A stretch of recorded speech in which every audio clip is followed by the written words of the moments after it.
Topic चल रहा था सेल, और सेल में कल के सेशन में अपन ने देखा था कोशिका के बारे में सामान्य जानकारी, और उसके आगे अपन ने देखा कि अलग अलग जीवों में कोशिकाओं की संख्या अलग अलग होती है। आज अपन उसी के आगे देखेंगे कि कोशिका की आकृति क्या क्या हो सकती है। तो कोशिका की आकृति, जैसा कि अपन ने बात की थी कि कोशिकाओं की संख्या अलग अलग जीवों में अलग अलग होती है, उसी प्रकार अलग अलग जीवों में कोशिकाओं की आकृति भी क्या होती है, अलग अलग होती है। अब ये आकृति किस पे डिपेंड करती है? तो कोशिका की जो आकृति है ये कोशिका झिल्ली पर निर्भर करती है, क्योंकि कोशिका झिल्ली क्या होती है, लिविंग होती है, और इसी पर क्या निर्भर करती है, किसी भी कोशिका की आकृति निर्भर करती है। अब अपन देखेंगे कि कुछ जीवों की बात करेंगे कि उनमें क्या क्या शेप होती है।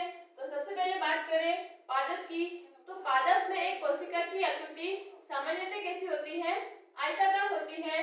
फिर नेक्स्ट बात करते हैं अमीबा की, जो कि एक कोशिकीय जीव है। ये अमीबा क्या होता है, पानी में रहने वाला जीव होता है, एक कोशिकीय जीव होता है। ये क्या करता है कि गति करने के लिए या फिर अपना शिकार पकड़ने के लिए, अपना भोजन करने के लिए क्या करता है, आगे बढ़ता रहता है। इस प्रकार से इसमें अस्थायी रूप से क्या निर्माण होता है, पादप का निर्माण होता है, पेरू का निर्माण होता है। तो इनको अपन बोलते हैं स्यूडोपोड्स बोलते हैं, जो दो काम करते हैं, एक तो इसको गति करने का हेल्प करते हैं और दूसरा इसको भोजन करने का क्या करते हैं, हेल्प करते हैं। फिर बात करते हैं जंतु में, तो जंतु में अपन मनुष्य की बात करें तो इसमें अलग अलग शेप की क्या होती है, कोशिकाएं होती है। सबसे पहले बात करें गोलाकार, तो मानव की रक्त कोशिकाओं की बात करें तो ये कैसी होती है, गोलाकार होती है। दूसरी ओर बात करें तर्कु रूपी कोशिकाएं, तो जो मनुष्य की पेशी कोशिकाएं होती है, मसल्स सेल होती है, वो किस आकृति की होती है, तर्कु रूपी होती है। फिर बात करते हैं लंबी और शाखान्वित सेल्स, तो मनुष्य के अंदर जो सबसे लंबी तंत्रिका कोशिका होती है वो कैसी होती है, लंबी एवं शाखान्वित होती है। जैसे कि यहाँ पर डायग्राम के माध्यम से भी बता रखा है कि ये रक्त कोशिकाएं गोल है, पेशी कोशिकाएं तर्कु रूपी है, और जो तंत्रिका कोशिकाएं हैं ये लंबी है, और पीछे की ओर आपको दिखाई दे रहा होगा ये कैसी होती है, शाखान्वित होती है। तो ये सिरे पर भी शाखान्वित होती है और इसके एंडिंग की साइड भी क्या होती है, शाखान्वित होती है। तो यहाँ पर अपन ने देखा कोशिका की आकृति, और कोशिका की आकृति जो है ये कोशिका झिल्ली पर निर्भर करती है। फिर नेक्स्ट बात करते हैं कोशिका का आकार, यानी कि सेल का साइज क्या होगा। तो कोशिकाएं जो होती है ये माइक्रोन आकार की होती है। माइक्रोन का मतलब होता है ये लगभग 10⁻⁻⁶ मीटर होती है। फिर बात करते हैं सामान्यतः माइक्रोन आकार की होती है। तो यहाँ पर अपन सारे जीवों के बारे में डिस्कस नहीं करेंगे, इतना डीप में जनरली किसी भी एग्जाम्स में नहीं पूछा जाता है। यहाँ पर सिर्फ अपन देखेंगे कि सबसे छोटी कोशिका का साइज क्या है और सबसे बड़ी कोशिका का साइज क्या है। तो सबसे पहले बात करते हैं सबसे छोटी कोशिका।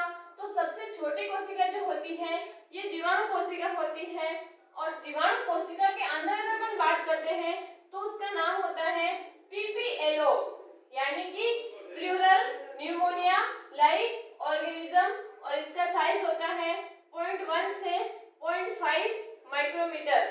फिर बात करते हैं सबसे बड़ी कोशिका। तो सबसे बड़ी कोशिका का नाम है शुतुरमुर्ग का अंडा, और इसका साइज होता है 170 mm इंटू 130 mm, यानी कि इसकी लंबाई लगभग 170 माइक्रोमीटर होती है और इसकी चौड़ाई लगभग 130 मीटर होती है। यहाँ से कंपटीशन एग्जाम में बहुत बार क्वेश्चन पूछा हुआ है, सबसे छोटी कोशिका का नाम क्या है, सबसे बड़ी कोशिका का नाम क्या है। फिर कुछ इम्पोर्टेंट नोट की बात करें तो अंडे की बात करें तो अंडे के अंदर दो भाग होते हैं। एक तो क्या होता है, उसके चारों तरफ सफेद पारदर्शी भाग होता है, और ये सफेद पारदर्शी भाग जो होता है ये एल्ब्यूमिन प्रोटीन का बना हुआ होता है, और उसके बीच में जो पीला वाला भाग होता है उसको अपन बोलते हैं योग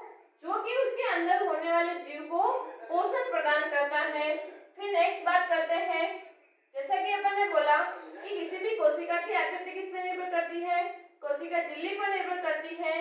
इसी प्रकार से किसी भी जीव में कोशिका का आकार क्या होगा, ये इस बात पर निर्भर करेगा कि उस कोशिका का कार्य कितना है, या फिर वो कितनी एक्टिव है, या फिर वो कितना कार्य करती है। तो यहाँ पर लास्ट पॉइंट अपन बात करेंगे कि कोशिका के आकार का संबंध उसके प्रकार से होता है। तो दोस्तों आज का टॉपिक आपको समझ में आया होगा। धन्यवाद।